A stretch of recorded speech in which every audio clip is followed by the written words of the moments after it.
أكلة سهلة وسريعة وفي حلة واحدة، وخصوصا أيام الامتحانات.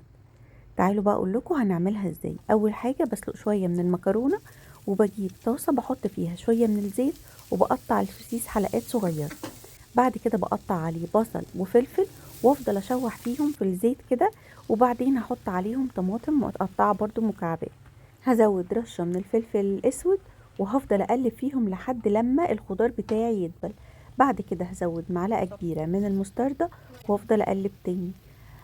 عندي بقى هنا صلصة بتاعة مكرونة كانت جاهزة في التلاجة، صلصة بالثوم. لو مش موجودة ممكن نستبدلها بمعلقتين من الصلصة الجاهزة متدوبين في شوية مية ومعاهم توم باودر.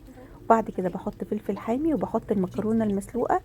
وقبل ما اقلب كل الكلام ده متنسوش تعملوا لايك وشير وسبسكرايب، وهتدوقوا احلى طبق مكرونة سريع بالسوسيس.